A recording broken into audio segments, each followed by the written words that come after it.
Hey, everybody, I'm Tommy Scovel, and you're on the Lifeboat. What's happening?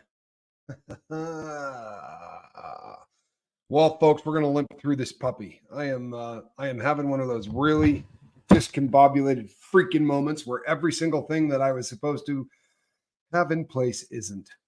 And every once in a while that happens. So we're just going to push through, people. I can't hear anything. I don't have my earphones in. I've lost, I'm really just on one. I got very, very excited. I'm not going to lie to you. The Danny Masterson thing completely threw me off.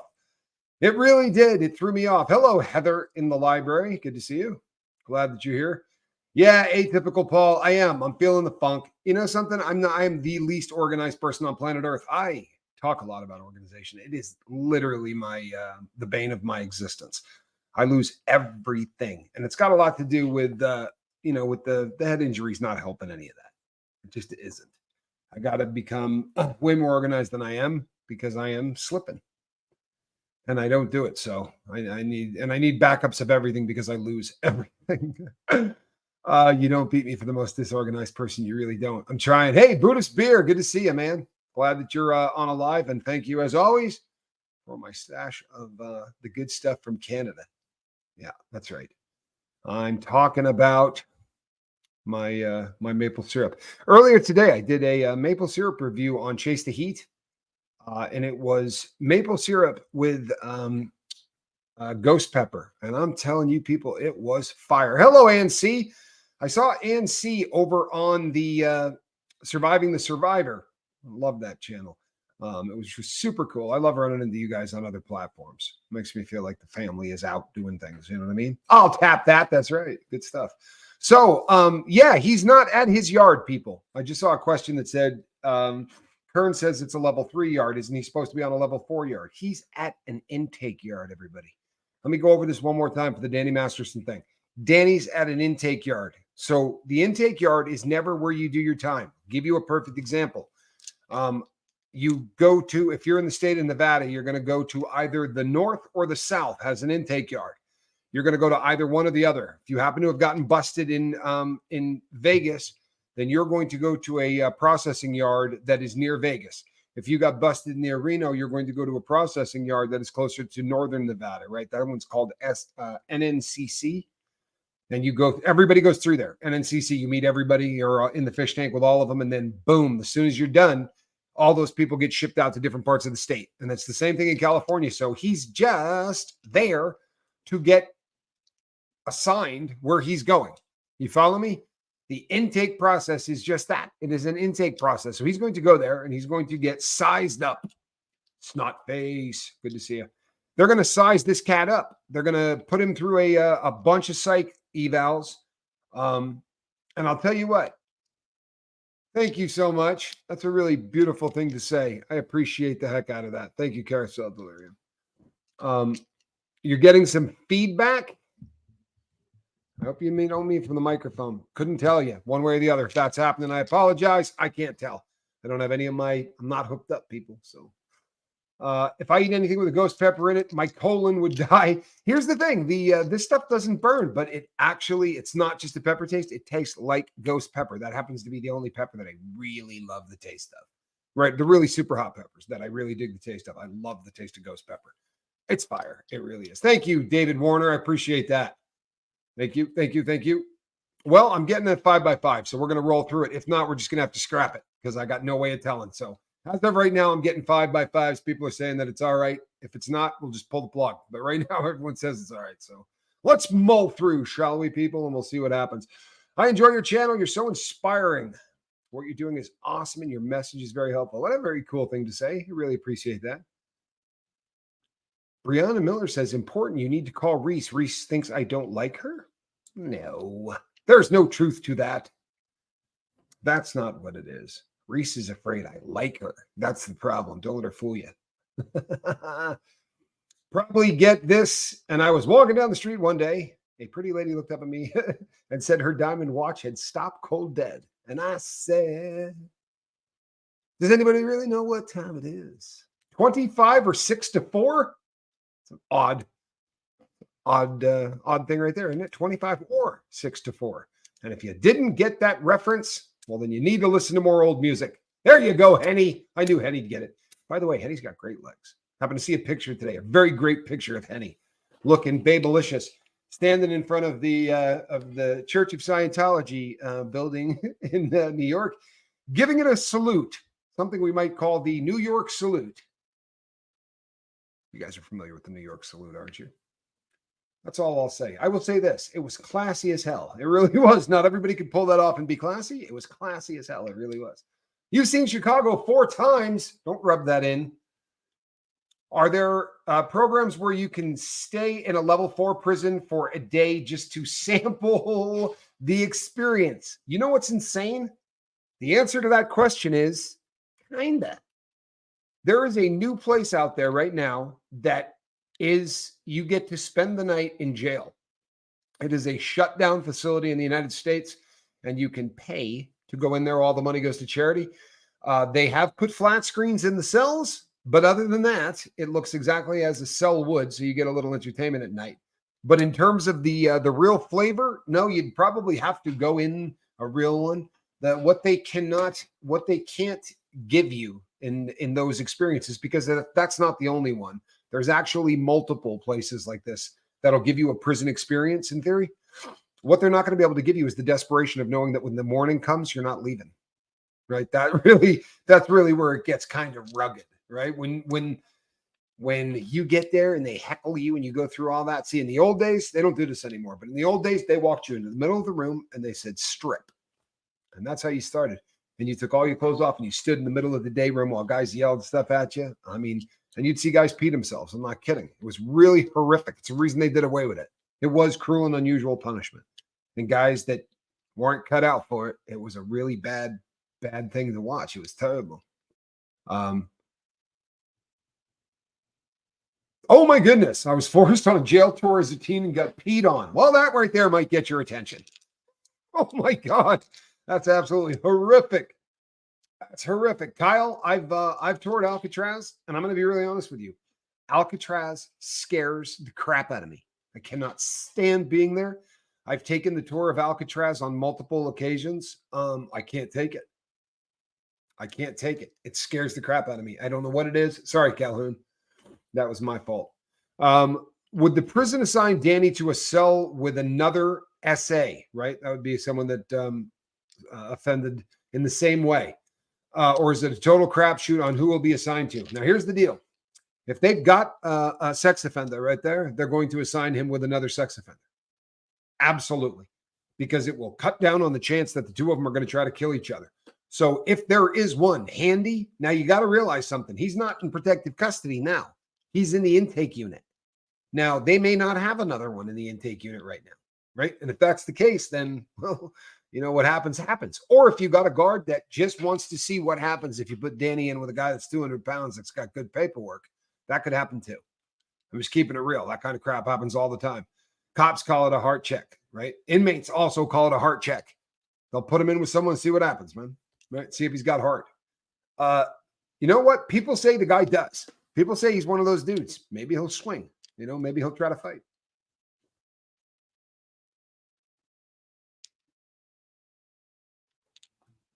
You know what, Christy Caldwell? That's how my last marriage started. Except she wasn't coming from church. But I mean, my attorney, I married my attorney. She used to come in and visit, and I'm sure that it had to be a terrifying place for her too. You know what I mean? But I'm not going to lie to you, and this is the truth, and I love this story. She said to me, do you know how creepy it is coming into this place and having all of the guys stare at you and want to hit on you all the time? Every time you come in, ask you out, hit on you.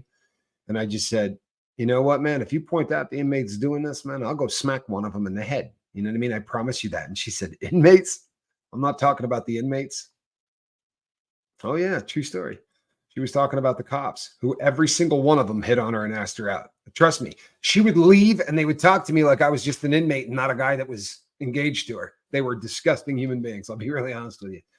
Tommy, do you know anything about the Florida intake prison where Charlie Adelson is? No, but I do know it's the exact same thing everywhere across the country. They're going to intake is always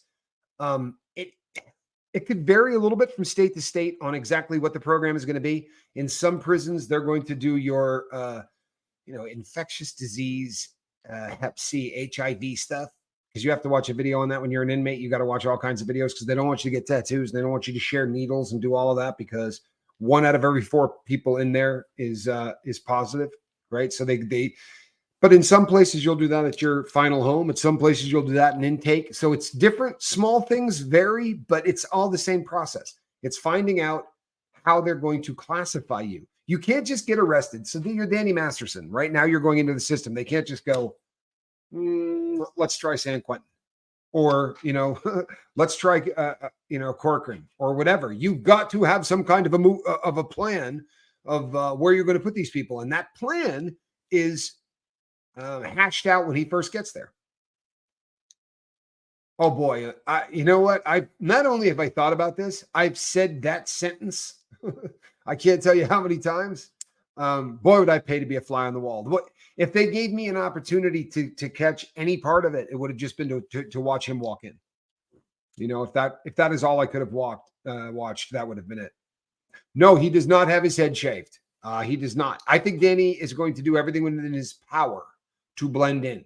Now, if he got any advice from anybody, I would imagine that one of the pieces of advice they got was don't shave your head. Do not shave your head. Don't go in there looking bald like you're one of the boys, because the boys might not take that well. He would be, he's probably a smart person right now to not shave his head.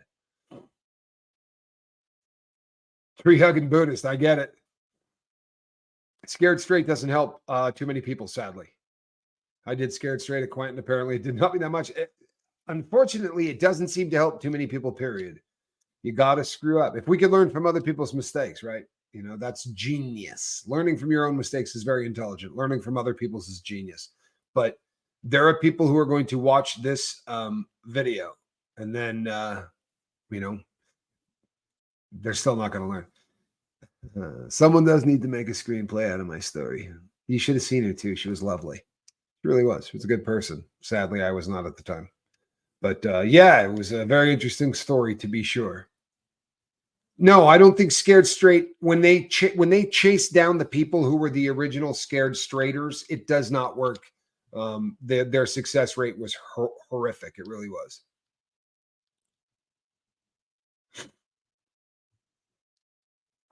Sorry. Yeah, that's right. Multitasking. You can do it.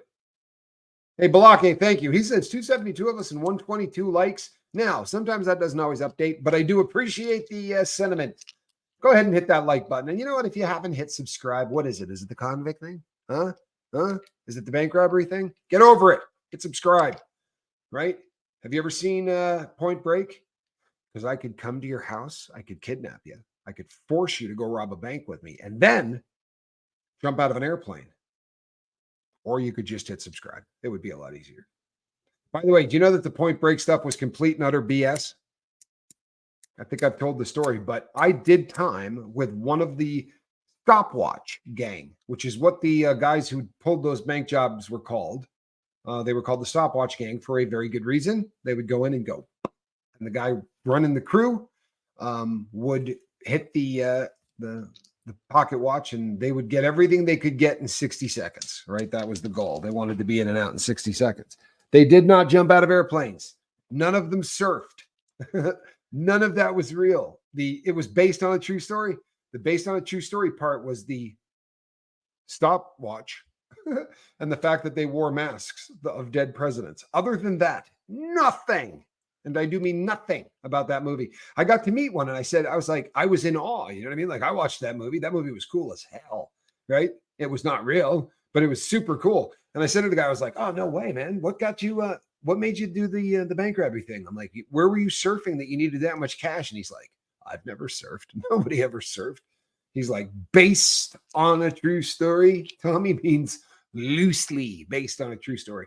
But they all got a lot of time, sadly.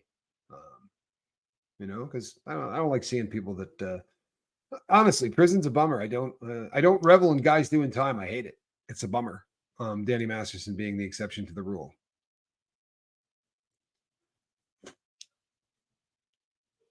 You know what? There are a lot of situations where you become a liar real quick, Huckleberry. I'll give you that. For a multitude of different reasons. There are a lot of us that got very, very good very quickly at lying. And I certainly, it was the biggest habit that I had to break. Even after I got sober, I struggled to hell with just veracity, with just being able to tell people the truth because I just hadn't done it. Hello, crew. The reason I got up today, you know what? Sometimes that's good enough. It is. I'm not even joking. Sometimes it's good enough, people. You know what? If there are a bunch of people that you can surround yourself with who are all trying to pull in the same direction, that is a power greater than yourself. For all of you that don't seem to be able to find a higher power, a group of 286 people who are all trying to be better people is a power greater than yourself. Learn to trust a power greater than yourself. Too bad Charlie Manson is gone. Would be interesting cage match. Though he was probably federal. No, oddly enough, Charlie was a state inmate. The crimes that he did or didn't do, whatever.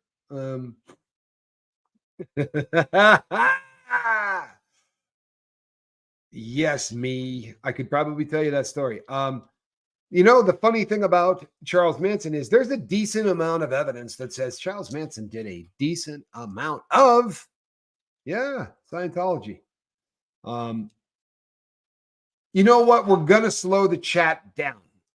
It's not something that we're looking forward to, but we're going to slow the chat down. And you know who is the all-impote, the grand leader, the ruler? Do you know who you have to give crap to? If the chat is running too fast, I'm going to give you a hint. It's not the guy with the really fat fingers. The main house. Good to have you here. Tommy, did you ever meet the 5 cops that robbed a bank in Massachusetts? They never found that money. I have not. I've heard that story 100 times. But no, I've never met anybody that none of the crew or anybody that's met the crew. Alan Ballantyne, you see how he did that real quick, Spanx? Ballantyne just threw you under the bus. He's like, yeah, man, we're putting this one on the on the captain's kid. I'm not doing that. You know why? Yeah, because Alan Ballantyne, he's doing this one right now. You can't see him, but he's doing this one. Because Alan Ballantyne, that he had that responsibility until Spanx Calhoun showed up. And Alan's like, yep. Let's put that one on Calhoun. I don't blame you. No, if it gets out of control, Spanky, it might be time to slow it down a little bit. Let's throw the slowdown on, or Ballantyne slow it down. One of you slow it down a little. I don't want it to get, and I don't like slowing people down if I can avoid it, but I do not want to see us get wildly out of control. I know that when we were doing the Danny thing, we had 1,300 people at one point. Did you guys hear that? There was 1,300 people in the freaking live chat. That's a lifeboat moment. It's enough to put a tear in your eye. It really is. Yeah, let's see how that goes. That's the spirit. Got it, says Kathy. All right, so the important thing, the takeaway, 1,300. Woo-hoo. Yes, such a blatant display of power. This chat's slowing. You gotta love that. You know what? Kristen's got a wicked good sense of humor. I dig that. I really do. That's funny. Thank you on the glasses. Sometimes, you know what? If you've ever been on Suboxone, right? I don't care how little of that you take, because right now, people, I am taking such a minuscule amount that you would actually get a laugh out of it if you saw it. But no matter what amount of that drug you take, there are days that it just makes it very difficult to focus. Like you don't focus as well. And on those days, I absolutely need these glasses.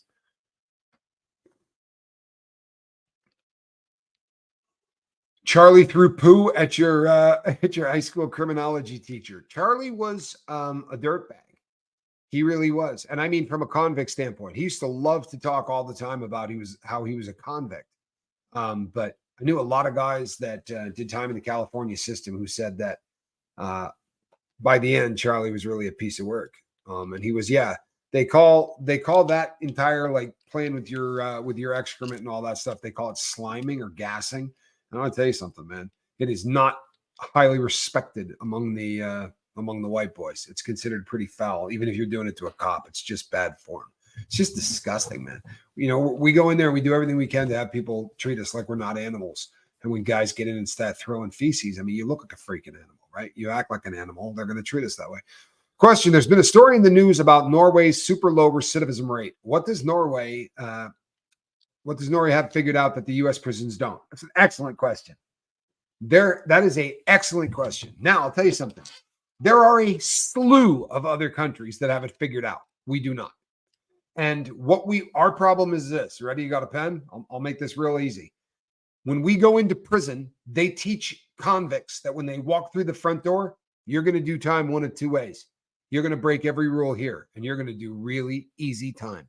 You can get high, you can get drunk, you can do anything you want, but it's going to require you breaking the rules. You're going to have all of the food you want. You can have all the coffee you want. You can have all the electronic stuff, all the bells and whistles, but you're not going to make it if you get a job and you work a straight gig in here.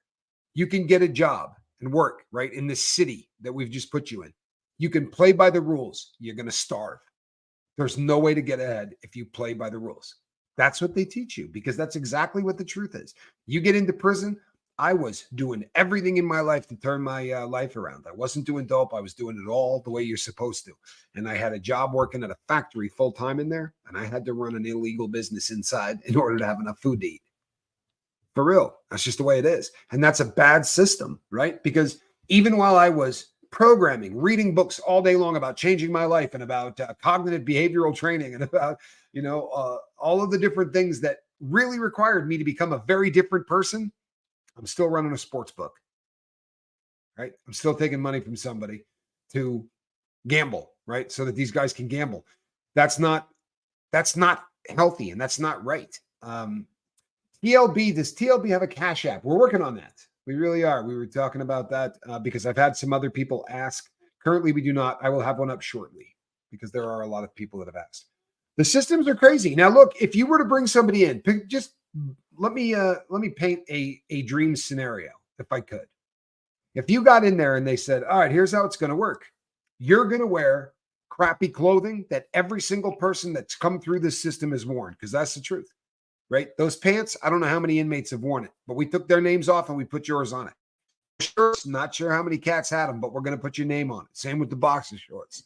Same with your socks, right? It's disgusting. But that's where you're going to start. Now, if you go get a job and you work that job for 6 months, we're going to take all those clothes away and we're going to give you clothes that are brand new. No one else will have ever put on. And that's the first level that you're going to hit. And you're going to do that by getting the job, by doing what you're supposed to. Now, if you were to work that job and go to school at the same time and do that for 12 months, well, then there's a whole new unit we're taking you to. And in that unit, you guys stay up until midnight. You go in and out of the cells as you want. In fact, you can lock your doors, right? Do that for a year and a half, and we're going to give you a computer. Yeah, with access to the internet, all of it. Now you're going to be monitored and all of that, but you're going to actually show somebody that if you go in and you play by the rules, you're going to kill it. If you go in and get a job and you do what you're supposed to, pay taxes, right? All of that stuff that makes you a square, because everybody walking through that door, they're not taxpayers, man. These aren't people that pay taxes. These aren't people that follow rules. And what you teach them when they get there is, okay, this is the land of you better follow the rules, right? But if you do, we're not going to give you enough food to survive on. And I'm not being facetious. I mean, you're going to get enough calories to live, but you're always hungry. And walking around always hungry is a feeling that we're not used to, right? Americans aren't used to walking around being hungry. When you got to do it in prison, right? So make it better.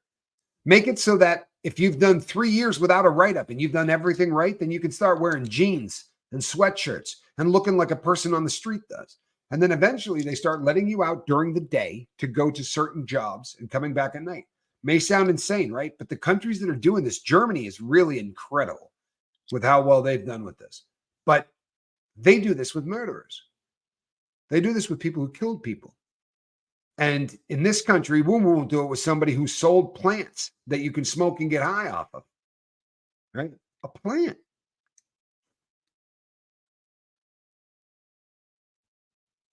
Wow, Debbie. Did I just hear Debbie has no nicotine in her system for 3 days? Good Lord, man. Quitting nicotine stuff.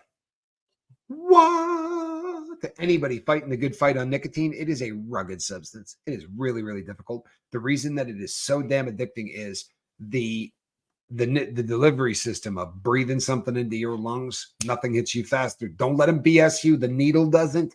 Nothing does. I promise you. Spent a lot of time studying this, both in the field and reading. And the fastest delivery system in the drug world is the lung. Sorry, that's the truth.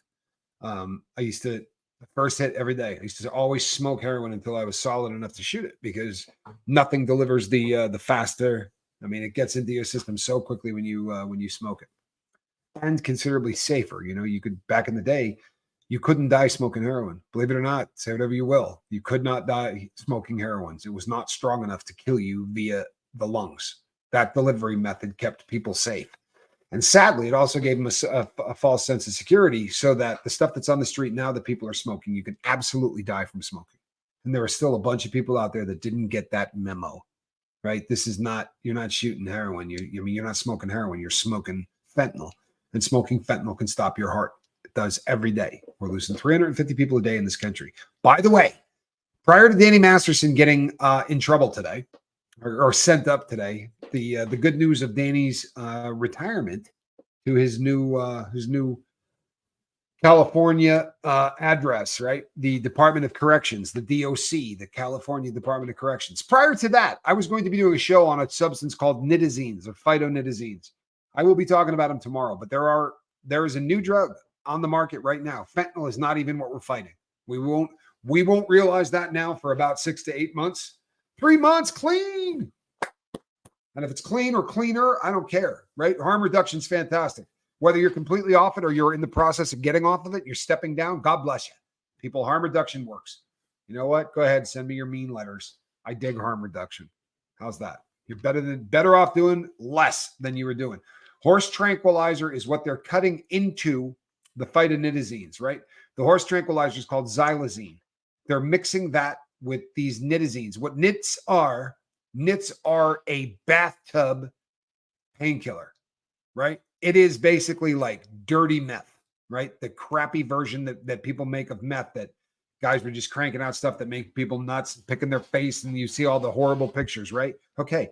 Phytonitazines are you can make this stuff basically the way you blow off a batch of meth. These guys can blow off something that is 100 times stronger than Fent. And right now, you've recently heard of nitazines. You know what's crazy is we first did the nitazine show on the Lifeboat well over a year ago. And when we had, there was one bust in the United States for nits. They had found it. Now they're calling it phyto, is what the street name of this stuff is. But the first nitazines or phytonitazines or phyto or whatever the hell you want to call it, the first bust happened in Salt Lake City a while ago. And that was the one I talked about. But I said, we are going to be seeing this all over the US. And the reason is it's cheaper to make than fentanyl, and it is stronger. And the people that are making this aren't trying to get people high. They're trying to kill people. Sorry, that's the truth. There's no other explanation. It doesn't fit a business model, right? If you're killing off your customer base, you cut back on the strength. Make sense? If you go to a stronger product, it's because you're trying to kill the people. SLC has gotten horrendous. The last time I was in Salt Lake City, nitazine is a whole different animal. You're absolutely right. And absolutely impervious to the antidote, right? Narcan isn't going to do a damn thing about that. So I went to Utah. The last time I was there, we went and did a run. Ketamine is technically not a painkiller. Although ketamine kills pain beautifully, it's not a painkiller in the true sense of the word, right? I shouldn't say that. It is a painkiller, but there's such a disassociative effect of the drug that it is closer associated to PCP than it is anything else. It's an analog of PCP. So it's what we're talking about with nits, people. I just want you to think of fentanyl, just a hell of a lot stronger and a hell of a lot dirtier, because that's all it is. It is just a much stronger man-made painkiller. We did not need a stronger man-made painkiller. There's no need on planet Earth for a painkiller stronger than fentanyl. There isn't. There just isn't a need for it, right? And if there is, you just take the fentanyl and make it twice as strong. because you can continue to double the strength of anything you want if you're making it without a poppy. The poppy reaches a strongest. You're not going to get any Special K. You know what? There are a lot of people that really dig ketamine. There's a lot of people that really like the drug. It's a very, very popular club drug. I've done a lot of it. To be honest, I didn't like it, but I did a lot anyway. I guess it was just the people I was around. Ketamine got real popular for a while, and needle users, everybody just, if you were a needle user, you know, this stuff came around for a while in little vials, and you could get it in liquid form, and it is a very different drug when you shoot it. And it just became popular, and everybody kind of did it for a while, but I really did not like it. The disassociative stuff is really strong. You understand what I'm saying? Like, if you're not somebody that's done a lot of drugs, you don't, peer pressure, maybe. I mean, Rebecca, I think it was just because it was always there. You know what I mean? I don't even know if it was peer pressure, because nobody really wanted me doing their drugs. I promise you. Like, they would have been happier if I just said, nah, go ahead and keep it. But it was just kind of always around. Now, before anybody, there's a real difference between doing ketamine to get high and doing ketamine for a treatment. They're apples and friggin' oranges. Just like eating mushrooms to get high versus low dose or micro dose shrooming. Completely different animals, right? But the way that needle users were doing ketamine was to get wicked high on it. And when you do this phenomenon they call K-hole, which feels like you're in the bottom of a well looking up, or you took a pair of binoculars and turned them around backwards. Your vision gets really dark except for the tunnel. And it is a horrific experience. It really is. And I continued to go, you know what? I guess I'll do less of it. Let's see if I do a little less. Let's try a little less. You know what? I'll do a little less. And I continued to knock off and do less and less and less of this crap. But every time I did it, it was always terrifying. Hey, Tommy Stigs. Good to see you, Tommy. It's an honor. This is the gentleman I was mentioning on the morning show this morning, because we were talking about, someone said, I just researched my Italian heritage, and it's always fun watching you and your brother, because I feel like I'm learning more about Italians, because they didn't know. They did the 23andMe thing, right? And they found out that they had Italian, and they said, I love coming by and watching this, because I know I'm getting some of the Italian heritage. And I said, you should swing by the Tommy Stiggs' social club. You get a good dose of the Paisan, right? No mistaken Tommy. Nobody watches Tommy Stiggs Social Club and goes, I think the guy might be Irish. You know what I mean? Like, he's the best of what makes an Italian. I dig Tommy Stiggs. And you guys can throw a link up there for him. Somebody with a wrench, toss up a link so it makes it easier to find them, because it's not always easy. I'm telling you. I go to find people. I'm so bad at YouTube, people. I'm telling you. I did a decent amount of time in prison, but yeah, that stuff's. I had a patient who you had a patient doing crocodile in the US? Wow. Okay, so if you're unfamiliar with this stuff, Croc's messed up. Crocodile or whatever you want to call it, everybody seems to pronounce this crap differently. What this stuff is, you just get a buttload of codeine, right? You get a bunch of codeine and crunch all that stuff up. It's kind of like what Sudafed is to the meth, codeine is, but they're just mixing it with a strong petroleum product, which, believe it or not, can be diesel fuel. I'm not joking. It's just codeine and diesel fuel. And the people that are shooting it know that they're going to die from it. Like, it just completely destroys your life. There are very few people that ever survive it. So it's amazing you treated somebody. I did meet somebody last year that was Russian, and their family came and kidnapped them to get them away from the stuff. Like, came in literally and kidnapped them out of a den where they were all doing this stuff. But he had already lost an arm. It's a pretty rugged drug. Tommy says, I mentioned you to a friend. He's doing a show soon regarding his sister's overdose death. Oh, man. And when he plans to do the show, I'll let him know. Maybe I would love that, Tommy. I'd be honored. There's 350 people a day dropping. I will go anywhere and talk anywhere about that. It's the biggest threat to our country today. And the vast majority of people have no idea it's going on, or straight don't care, like one or the other, man. No, man, it's an honor to have you here. I start my day with Tommy Stiggs every single morning, unless he screws up and doesn't do one like this morning, which was a bummer. I'm not going to lie to you. It's how I start my day. While I'm sitting here doing my stuff, Tommy Stiggs is on. I go and get coffee, and that's how I start my day. There you go, Lord Kiss Freak. Appreciate you, brother. Thank you. That it would be Lord Kiss Freak. You guys do know why he's Lord Kiss Freak, right? Because he's a Lord. He is a landowner in Scotland. Now, I'll admit building anything on that land might be difficult. It's not a large plot. Yeah, you made it through the C plus math. We never say that word on you, Tommy, because they demonetize people for the use of that word. Do you know that? For real, they'll bury your video and they demonetize it. So we say the C plus math, right? Because there's math after that whole, had the same name as the brewski. Remember that? That damaged the name of that product. Corona took a beating when that virus came out. For real, it did. Thank you, Balake. I appreciate you. Sweet Liberty, good to see you.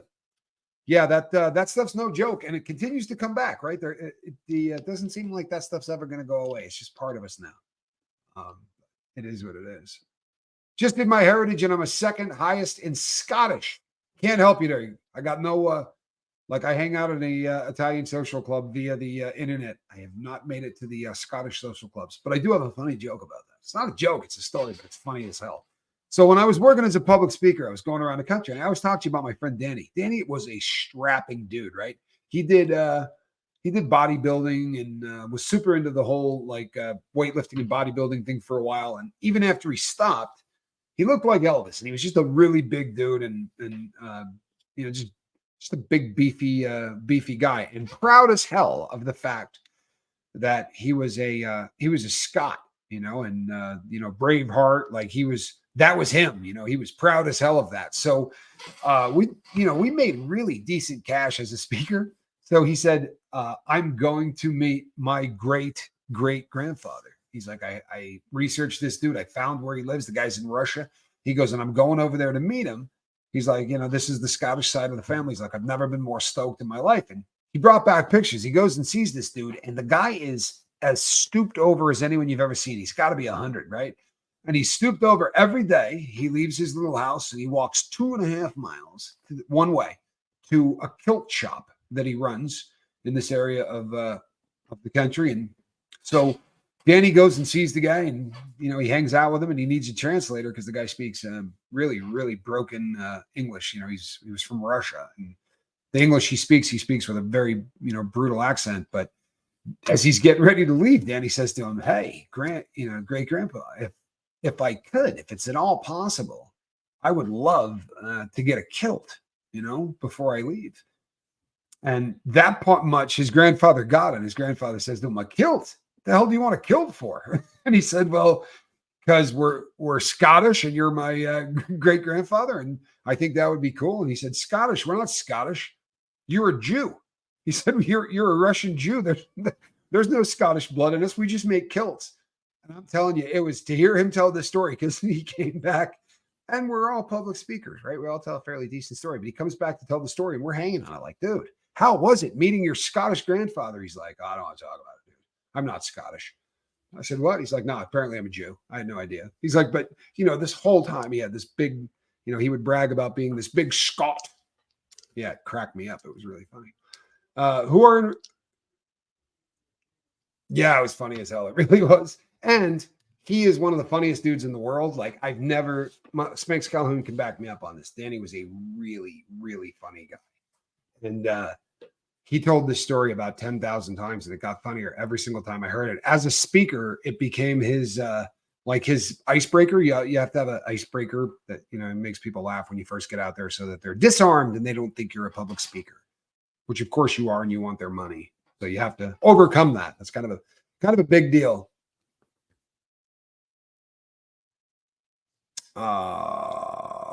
I'm so sorry, Shelly. You know what? This happens so much more often than you can imagine. She lost a niece to the after effects of the use of smack. She had 1 year and 6 months clean, and it got her anyway. MRSA infection of the heart. There was nothing they could do for her. Yeah, she was good before that stuff. You know what? I told the story on here numerous times of the guy that I forced into the hospital, and they cut him from the center of his palm all the way to his shoulder, literally filleted the entire thing, and had to get all the infection out. And it had made it to, he had an abscess on his lungs and one on his heart. And I remember the doctor saying to me, if he got here 3 hours later, he'd have been dead. Because you reach a critical mass, you reach a place in the infection where the amount of infected cells in the body are doubling every 10 minutes. And when you get to that point, yeah, it really becomes, I've lost so many people I know to this. When I got out of prison the last time, that one of the other guys that ratted on me, one of the guys that testified against me, was a kid. And in all honesty, I was never really, really mad at the guy. I'd have been stoked if the guy hadn't died, but he died the same way. He got an infection, got to his heart, and that was the end of the ballgame. Tommy, question: you talk about going to college. Did you finish? Take any classes while you were away? I have a degree. I am a college graduate.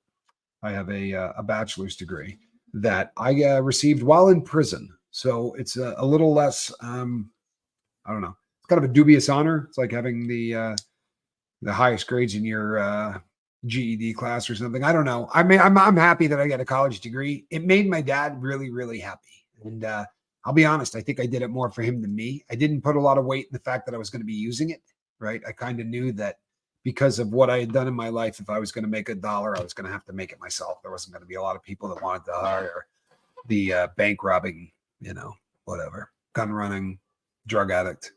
I mean, I don't look good on paper, people. Let's keep that real. You guys like listening now, but if I came across your desk and if I came across your desk and I was on you had to read my history, I'm probably not somebody you're going to hire, to be really honest. I mean, it just is what it is. Got to bounce. All right, Rebecca, be careful. Might be back. We have that effect. You might be back. Drugs can kill you years later, right? Absolutely, Jennifer. Thank you, because I'll tell you something right now. Boy, did I catch a lot of crap about the guy from Friends, man. A lot of people got really bummed out about that. And go back and watch my first video. I didn't say the guy overdosed. I said drugs killed this dude. Well, no matter what happened, drugs killed him, right? When I die, I promise you, people, you will be able to say drugs killed him. I'm not going to overdose, but I did a lot of damage to me. I kicked the crap out of myself. Everybody did. Alan Ballantyne, we sat and had these conversations. You know what I mean? None of us were very good to ourselves. My kid wasn't good to himself. I thank God Spanks got out as young as he did, because the lifestyle is not conducive to old age, right? I know, Keith Richards. Don't throw Keith Richards in my face. He's a rarity.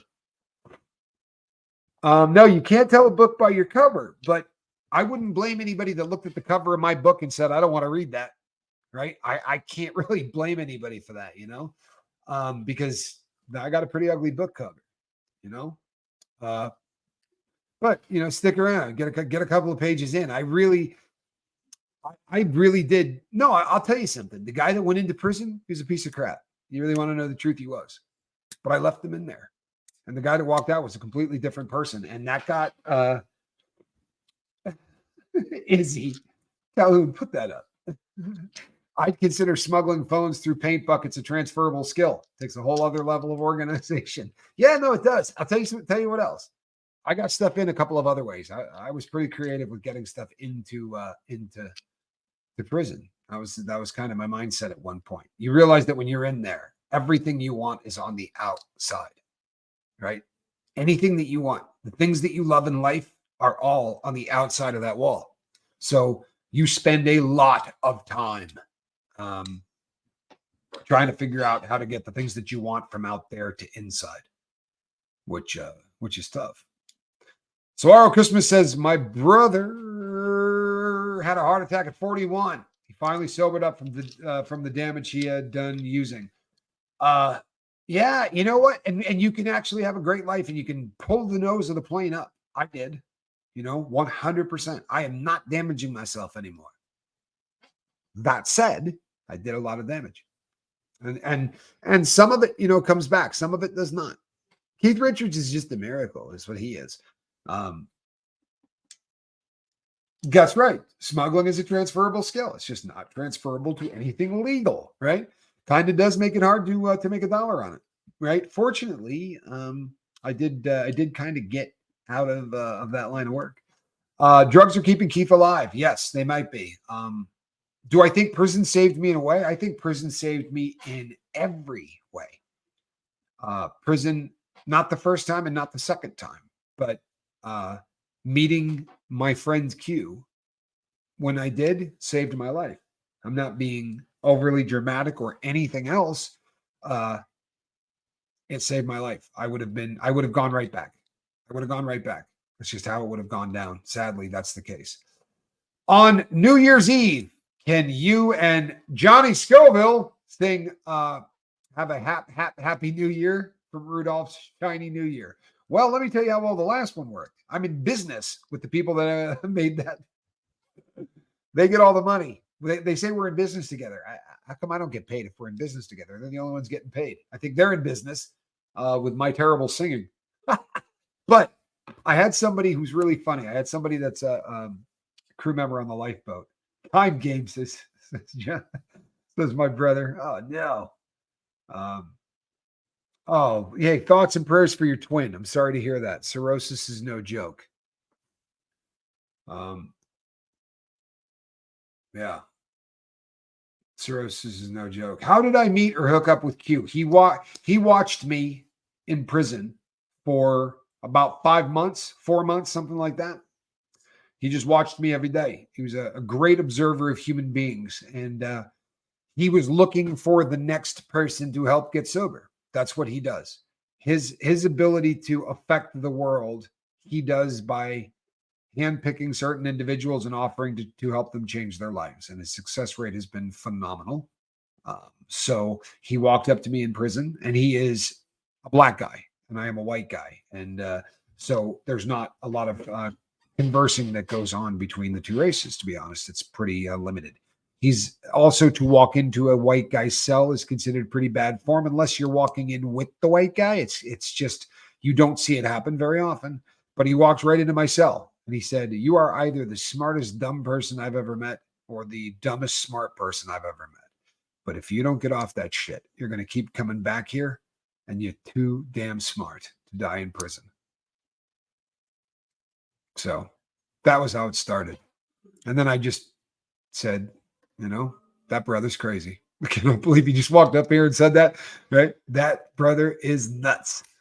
And we went around. We didn't get off to a great start. I argued with him a lot. I was forever telling him he was stupid. He didn't know what he was talking about, or that his theory sucked. And he would go, "Okay, right, knock yourself out. You've done real well up to this point. Go ahead and do it your way." And then I'd get pissed and I'd come back and I'd do what he asked me to do, right? I'd read this, read that, journal this, journal that. And I got sober. And when I got sober, I realized that drugs weren't my problem. My problem is I lie a lot and I steal stuff. And I needed to figure out what was causing that. And if I could figure that out, then I wasn't going to need to do dope anymore, because the reason I did dope is because I was miserable in my own skin. I had this belief that I was really, really unintelligent. Yeah. I had this belief that I was stupid. And I know that I get a ton of nice things that say, "You're not stupid." I'm aware of the fact that I'm not stupid now. You don't have to tell me. But for real, this is why I use dope for a long time. I'm learning disabled to beat hell. And you will not know it to listen to me. But I struggle to learn, and I learn differently than other people. But once I figured that out, Squirrel could have my earbuds. She could be protesting the shows. She's awful that way. But she did get in the basket. So yeah, imposter syndrome is exactly what it is. Exactly what it was. And as a public speaker, like all of the things that I did were basically faking that I was smarter than I was. And that didn't help, right? So I did dope to make myself feel like I wasn't as stupid as I was. And then I came to grips with all of the reasons that caused that. And now, I get high from people sending me emails that say that the boat changed their life. Or I get emails from people that say, "You know what? We let my son back in the house after watching your show about tough love," right? Do I ride motorcycles? I have, to be sure, ridden motorcycles in my life. I used to ride with Spanky on the back of it. Every on Sundays in Salt Lake, I would take Spanky out, and we would just cruise through the city on a big fat boy. It was great, because on Sundays, everybody in Salt Lake City back then, like on Sundays, you could ride on the wrong side of the road because everybody was in church, right? The entire city would be in church. So it was great. I'd just have Spanky holding on the back, and he just loved it. It was his favorite thing in the world. And was it smart? No, hindsight being 2020, I would never put my kid on the back of a motorcycle. I'm an idiot. But yeah, Josh, it was a cruiser, man. It really was. I get it. I never, I shouldn't say never. I had you're going to laugh but I had a Honda Interceptor. And at the time, I want to tell you something. That was a crotch rocket at the time. I realized looking back on it, it's probably a laugh, but yeah, I had an Interceptor. And then I lost so many friends to bikes. I made a promise to somebody. That I would never ride a motorcycle again. And I'm pretty good about those things. So after we lost a mutual friend, this guy, like we were having a real bad time going through it. And he said, promise me, sobbing, right? I said, I promise. So that was the day that I gave away my riding of motorcycles forever. That was that. And you know what's sad is, look up the Land Shark, right? Look up the bike, the Land Shark. It's a pretty famous bike. It was built by Arlen Ness. And suffice to say, I might know where that bike is. I just can't ride it. Before the Winter Olympics, Sunday was the best day to ski because everybody was at church and the lines and the slopes were empty. SJ, we may have run into each other. I'm not even joking. If you were skiing on Sundays, we might have run into each other. I skied everywhere. Have I already asked you about your jean jacket? Sorry. I'm hunting down the jean jacket girl. It's eventually going to happen. Q saw something in me when yeah. Well, that's who Q is, Mary. He definitely saw something in me that I didn't. He did.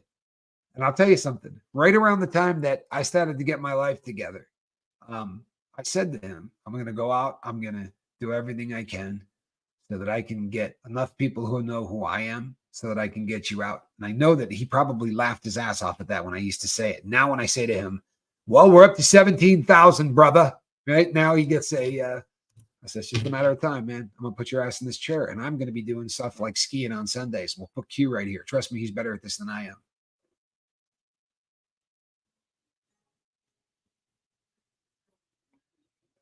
am. Becky, I'm sorry. You know what? And this has always been one of my problems with bikes, right? You don't have to do anything wrong on a motorcycle, right? My brother Johnny lost his best friend on a motorcycle, and he didn't do a damn thing wrong. The truck did. It was a pretty rugged stretch in the Scoville, in the history of Scoville. Is Q ever going to get out? Yeah, he is. I don't know how yet, but he's going to get out. I promise. Hey, Tommy, do you remember who Luke Mitchell was? Yes. I know exactly who you're talking about. I was deep diving that last night for you. So I'm going to be talking about that one. Actually, it's a pretty fascinating case, but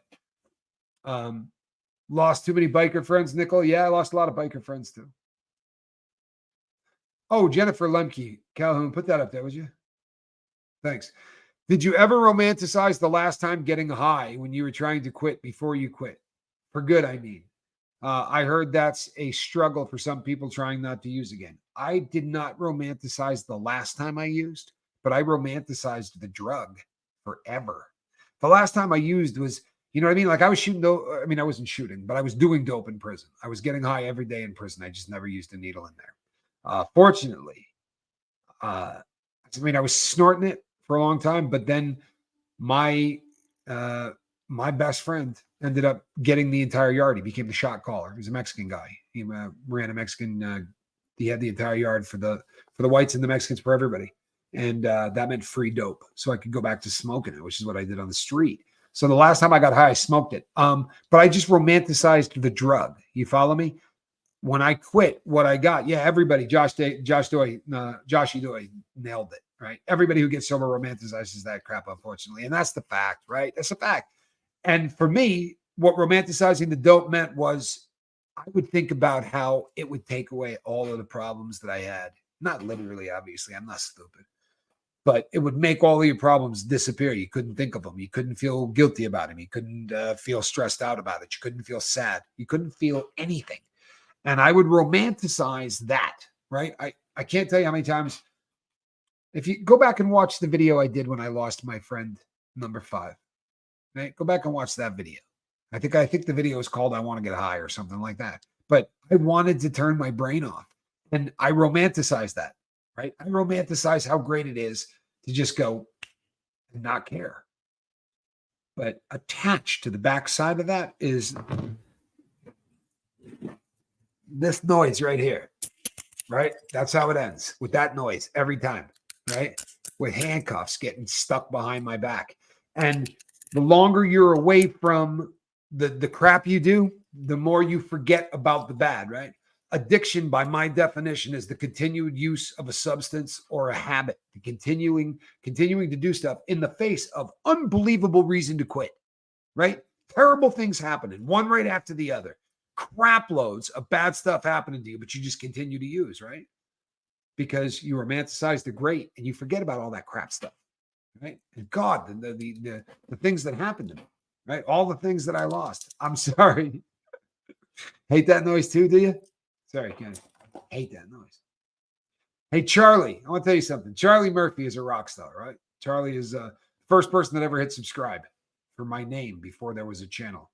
And when he says leave a comment after the video, he's never not left a comment after a video. Seventh Son, these guys, when there was nobody there, and there were just 4 comments after every single video because it was those guys just, but yeah, when Charlie says leave a comment, he's never missed one. Does Suboxone and Subutex help? Yes, it is a magic bullet to quit opioids. Boom. It is a magic bullet. Does it have drawbacks? Yeah, but they do not compare to the drawbacks of the substances they are replacing, right? You're trading one drug for another. You're trading a drug that doesn't get you high for one that causes you to go to prison, to go to rehab, to overdose and die. It absolutely saves lives. It absolutely saves lives. And the Lifeboat, through donations and things like that, there are literally over 100 people now, over 130, and that was in August. I don't know what the count is at now, but there are a crap ton of people that we have been able to pay to get onto medical assisted treatment so that they can get off dope. Does it help the pain? Sometimes, Debbie. It's a painkiller. It's definitely going to help the pain. For some people, it's enough. For some people, it's not. But if that's a route you're going to go, then reach out to me. I can talk to you. I started out at 16 milligrams of Suboxone, and I was 5 years sober. Had not done dope in 5 years. I got on Suboxone because I was miserable, because my receptors were screaming all day long, every day for 5 years. And I fought the good fight. I did. I white knuckled that crap for 5 years like this. I'm not going to use, and I was doing everything you're supposed to. Right. And then I met a doctor who took pity on me. And do they have something like that for alcohol? Yes and no. Yes, there is. In fact, it's almost the same thing, right? The drug naltrexone, right? Or naltrexone, whatever, is Narcan. For all intents and purposes, it's Narcan. I take the sublingual too. I take 1 milligram a day. I take 1 milligram a day. I started out at 16. I got all the way off. I went down and tapered off and found myself exactly back where I was, starting to crave, starting to romanticize, starting to go through it. I have opiate use disorder. I've used this stuff to quit and get off it, and I can just go right back to the cravings. And that's probably going to be that way forever. I spent 3 decades plus doing heroin. So 1 milligram a day tells my receptors that they've already been fed. So that's it. No, unfortunately, there's nothing like that for blow or meth. There isn't yet. Looking for a back specialist. Looking for a specialist, but back is a mess. Okay. Yeah.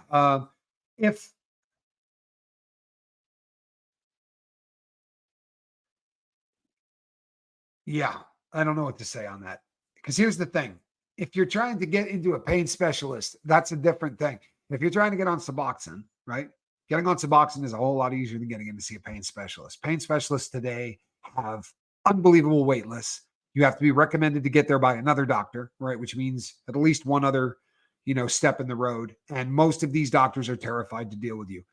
Question: the only way to get it is a doctor to prescribe it. Yeah, Veronica, but the doctor can prescribe it right over your phone. You do not have to go see them in person, right? They have streamlined this process because 350 people a day are dying. So they have streamlined the process of getting Suboxone. The place that I recommend, and apparently now they're recommending us too, which is a buzz, but QuickMD is the service that I go through. QuickMD is unbelievable. They streamline people through. If you try to screw them over, they're going to catch you. If you have an open prescription, you understand this concept? Listen carefully. If you have an open prescription, doctor wrote you a prescription for OxyContin. That prescription's 30 days. Doesn't matter if you eat it in 6. It's a 30-day prescription. If you go to get on Suboxone and there's 10 days left on that script, they're not going to write you that prescription. And in theory, you're breaking the law. Now, they're cool. I've never seen them try to do anything about it, but don't, right? Just make sure you don't have an open prescription. It's the only thing that's going to shoot you down from getting help. And I'll have this conversation with somebody in the next 3 days. I'll say to them, you don't have an open prescription, do you? And they'll go, no. You sure? Yeah. And we'll get in there and the doctor will say, you got 19 days left on a prescription of pain meds. If you have that, don't do it. You want online support, combination of medical help, and then all kinds of peer support. What we do here is peer support. Doesn't mean you shouldn't have a counselor. Doesn't mean you shouldn't have a caseworker. Doesn't mean you shouldn't go to other meetings if you feel that way. All right? Do 12-step programs. Use this as a supplement. But this is peer support. This is people that you can look at and go, if that dude can do it, I can do it. Because I was a bank robber. Veronica, yeah, QuickMD. QuickMD. Tell him Tommy Scoville sent you. I'm not even being funny. Tell him Tommy Scoville sent you. Yeah, do it all, Shelly. Shelly nailed it. Do it all. Why would you not? Why would you not?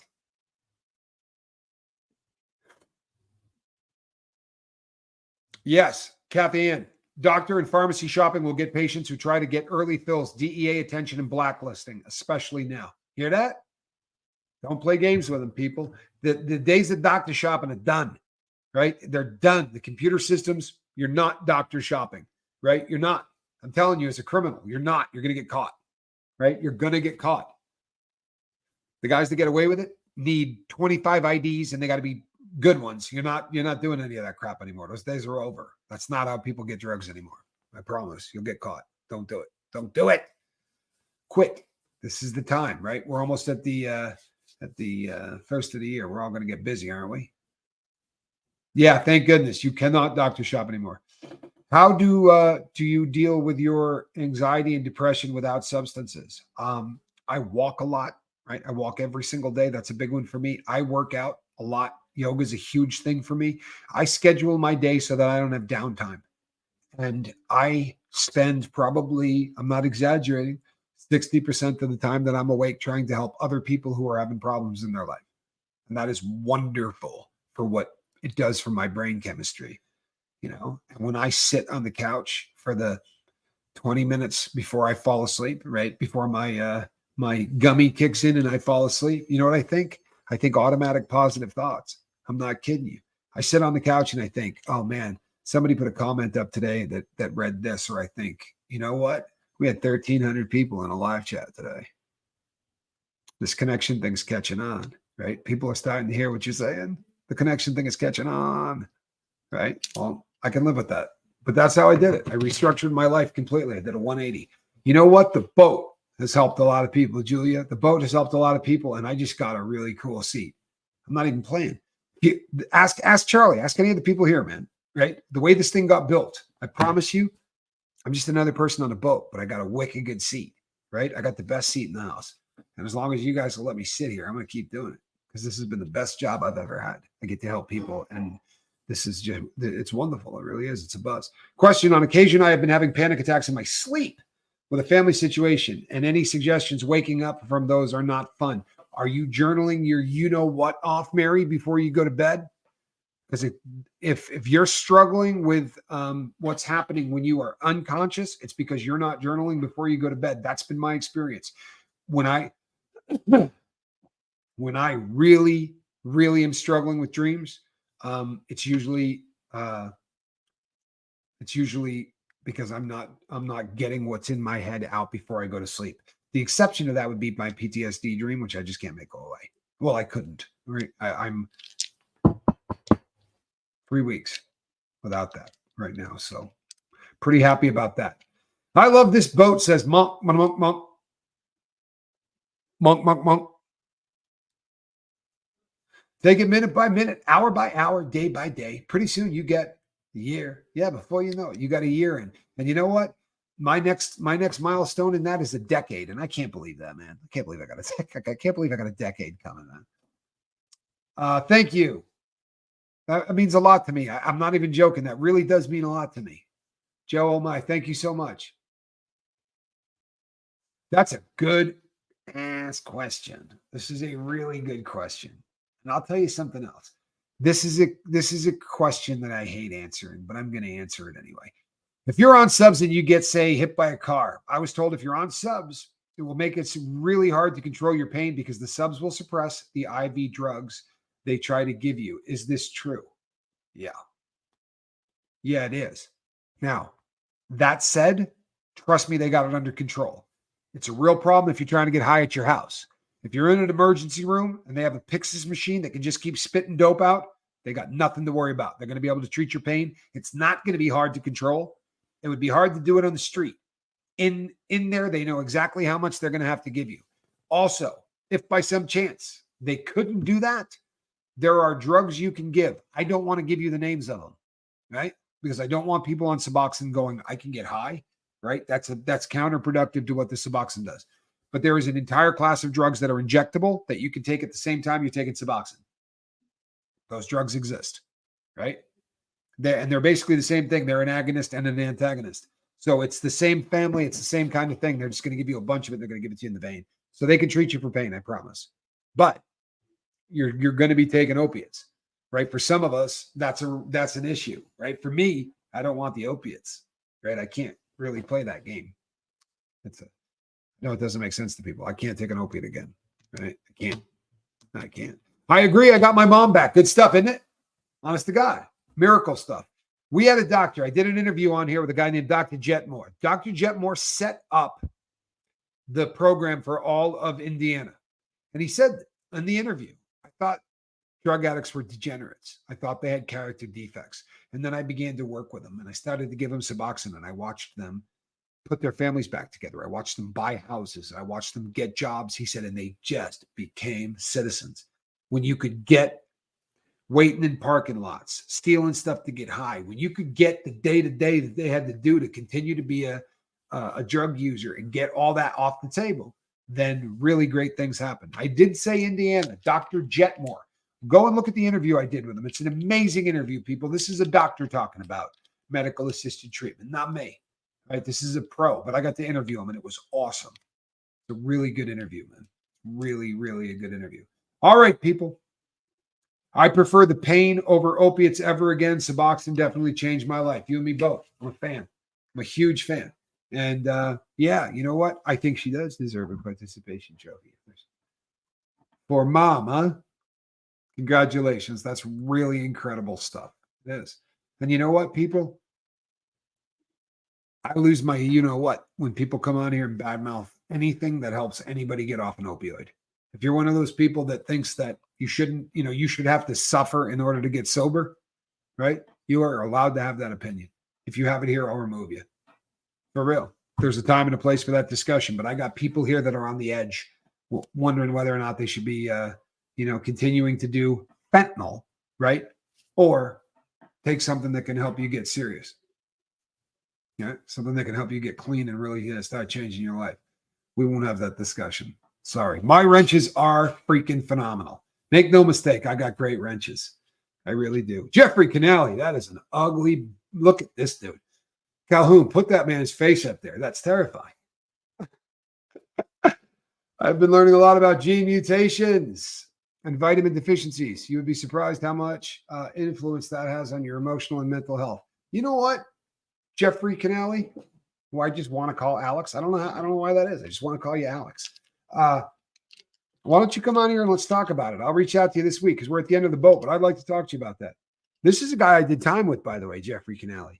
He snuck attack on me in the middle of the night and broke my arm the day before I left prison. Dirty. No, I love Jeff. I really do. He's a solid dude. But the story about my arm is the truth. He really did that. That's how bad he wanted the NNC World Belt, which, by the way, I still have. It's in the closet. That's right. I still got it.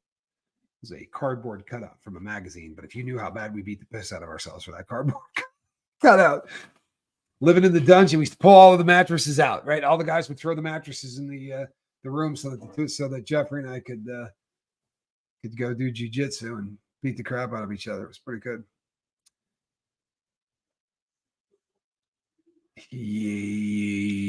Yeah, I did a show on the soft white underbelly people. They really bummed me out with that video they did of the little 13-year-old. That was bad form. That one ripped. But I dug their content up to that point. I really did. But boy, that was bad form. I just don't think you can make money off things like that. It bums me out. You know what's a pretty damn good community, just being me. If it's not the best one, it's a pretty damn good one. I'll tell you what. Where is the cat in the basket? Cag knows what's coming. This right here is a cat in the basket. Can you see that? Oh, there's a head. What are you doing? You know the drill. Yes, please leave a comment after the show, says Charlie Murphy. You know what, people? It helps the channel. It really does. Doesn't cost a buck. Drop in there and leave a comment. You know what happens? We bring in more people that need help. How good is that? You know what, Henny? Thank you for being you. I mean it. Thank you for being you. Thank all of you. I appreciate you guys showing up here, man. I'm just lucky you all show up. And on the other side of the glass, right? My pride and joy, man. This is that's my kid. That's Spanx Calhoun. Spanky. Hello there. Nope, you're muted. Let's try one more time. Oh, you know what it is? No, you might not be muted, Calhoun. I don't have earphones in. I don't know what the hell I'm saying. They might hear you, they might not. I've lost my headphones. But yeah, I'm working just fine. So much for everything you're doing, and I will see you at the 5 a.m. show. Did I work you too hard today? You doing all right? All right. All right, people. I love you. And to the 312 emails, yeah, he's single. Have a great day. Bye-bye.